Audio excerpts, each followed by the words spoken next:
I've got a confession. I've never used a CO2 laser before. But AtomStack is going to change all that.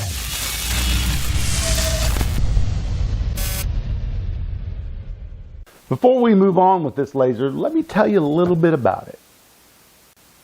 The laser head has 0.01 millimeter carving precision, and it gets up to speeds of 600 millimeters a second. It does batch processing through a built-in 5 megapixel camera. The AtomStack works with Lightburn, plus they have an official software through AtomStack.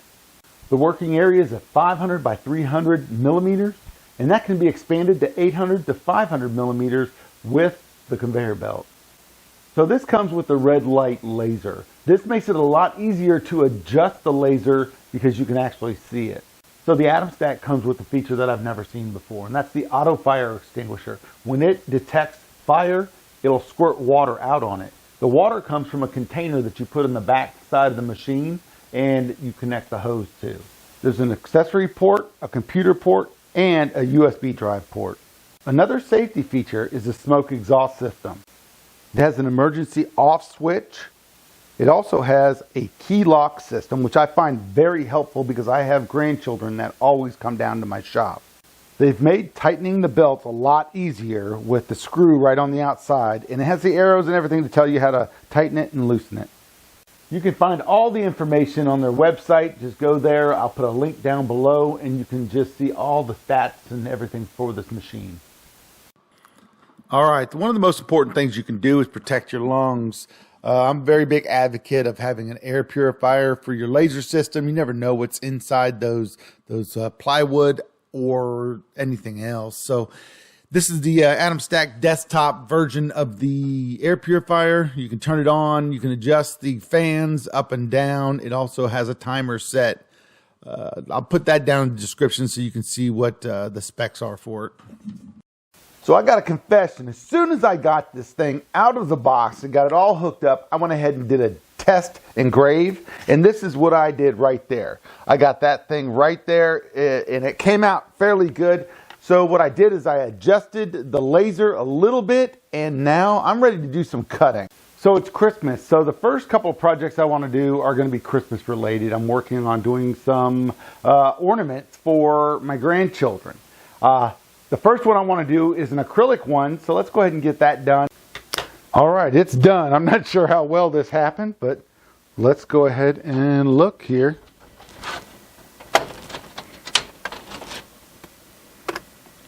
What? There it is, right there. My next one I'm going to engrave inside there, but I think that's kind of neat. You can write stuff on there, and I can actually put names on there. I'm excited about this, but it cut extremely well.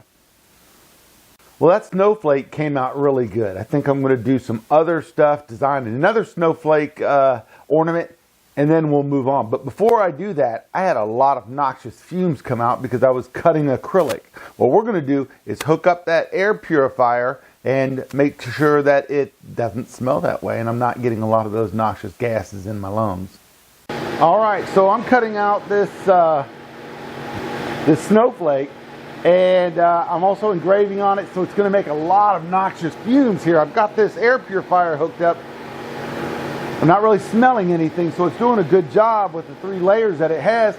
It's important that you have some sort of air purification with your lasers, because you know, you never know what's inside these pieces of plywood or the acrylic and all that. You want to take care of your lungs. All right, this is almost done, so let's go check it out.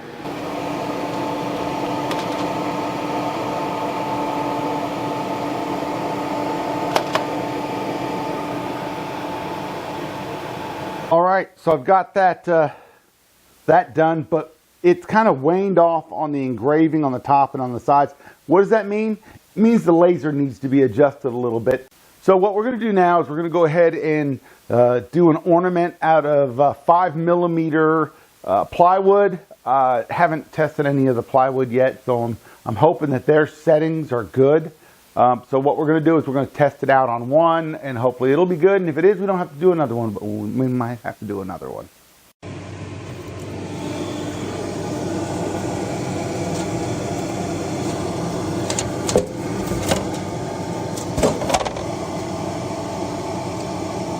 Broke it.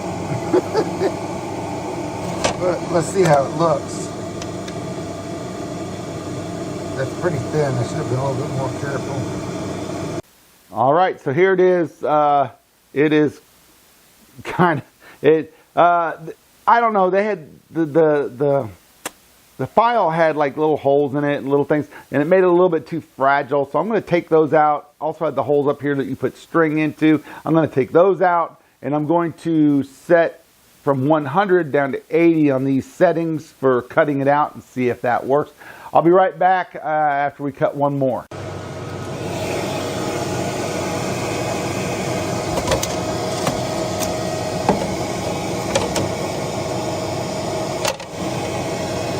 Oh yeah, that's a lot better. All right, there it is. There it is, and it came out really nice. Hopefully it'll focus in on it. I decided not to make this any darker. I kind of like the way it is.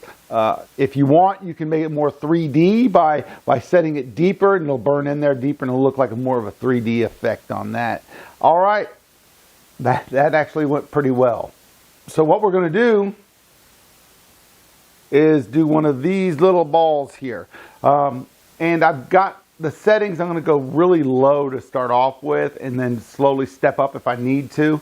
So let's go ahead and get that one done. And all I got to do is take out the honeycomb for this one because it sets low enough. Barely, but it sets low enough. And then after that, we'll work on some other stuff. So there it is. It's complete. It looks fairly good, although I think I need to boost my settings up just a little bit. The goal of this is not only to get the blue on the outside, but the silver on the back side of this. And then what I'll do is I'll put some acrylic paint in the back and it'll pop it. The claim to this machine is that it can cut 18 millimeter plywood. I don't have any 18 millimeter plywood. What I have is a 12.27 millimeter plywood, which is 12 millimeter plywood. So let's go ahead and see if that cuts. All right, the cutting parameters for this is supposed to be 280. So that's what we're going to do. And with no further ado, let me cut this and I'll be right back to you.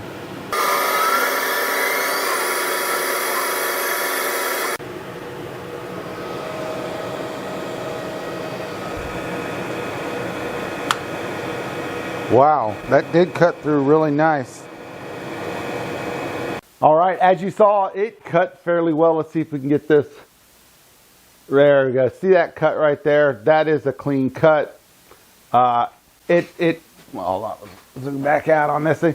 It cut extremely well on this. I'm going to see if I can find some 18 millimeter plywood somewhere in my shop. I know I've got a piece somewhere. And if I do, what we'll do is we'll go ahead and try to cut it and see how well it cuts through with the settings that they give us. This is the AtomStack H3 riser base. What it does is it lifts up the laser system approximately 4 inches off of the table base. And once you take out the honeycomb and also the capture plate that's up underneath it, it will let you do larger projects in there. So it lets it sit on there by having placement holes in the top of the riser base where the feet of the laser go in there. There's 3 on each side and it fits in perfectly. All right, it's time for me to give you the good, bad, and ugly of this machine. I'm going to give you 5 pros and 5 cons, and I'll let you know my recommendation once that's done. But first, we're going to talk about the cons. Now, taking this thing out of the box, it was pretty much complete and ready to go. But there's an issue. And that issue is my first con. It took a long time for me to get it focused in and adjusted correctly. I had to look at their videos online 300 or 400 times to make sure I was doing it right. I did end up getting it focused in. It took me about an hour and a half to 2 hours. My next con was the camera. With the lid up, you have to adjust the camera, but the camera wouldn't adjust for me because it kept saying it didn't see the dots. Now I'm going to caveat that number 2 one with the camera issue and say that I'm an idiot And to tell you the truth, I could be doing it wrong because I've never worked with the CO2 laser before. Number 3 are belts. All these laser companies are using belts in all their machines. I'm not sure why they don't use a screw with a ball screw to propel it. It's a lot better, more accurate. I understand why they don't use lead screws, but why not ball screws in these machines? I just talked about the ball screws and using those instead of belts. Well, if they use a belt and the belt breaks, all the encased machines have the same issue. You have to take apart half of the machine to be able to change out the belt. And if you have never done that before, you might be in a little bit of trouble. Number 5 is pretty petty for me, but it's the weight of this thing. It is so heavy, it takes 2 people to lift it onto the table or lift it off of the table. That means that I'm going to have to put it off to the side on a table because this is not the table it's going to stay on, and I'll have to bring somebody over to get it. So there you go. That's all the cons I have for this thing. It operated great. Now let me tell you about the pros. So the AtomStack Hurricane cuts a lot of material. And that's my number 1 pro about this thing. It cuts a lot of material, but best of all, it cuts that clear acrylic. So my next pro, number 2, is the way that you can adjust the belts without going into the machine. They have those screws right on the outside that help you loosen and tighten those belts. Number 3 for me is kind of a vanity thing. This thing is beautiful. Beautiful machine, and it's very sturdy and well made. Heck, look at the lid. It just thunks down and comes back up, and it is beefy. Number 4, it integrated perfectly with my light burn. I had no issues getting it to find it and put it up as a machine. Number 5, the riser base. It lets you do some larger things and some higher up things like my bowls to be able to just drop them in there and be able to use the laser to engrave my logo on them. Really helps. All right, so there you have it, my pros and my cons. So let me give you my unfettered opinion on this machine. Is this a good machine? Yes. Does it have its flaws? Yes. But comparing it to the other ones in the market that are $5,000, $6,000, I think this one's going to beat them out.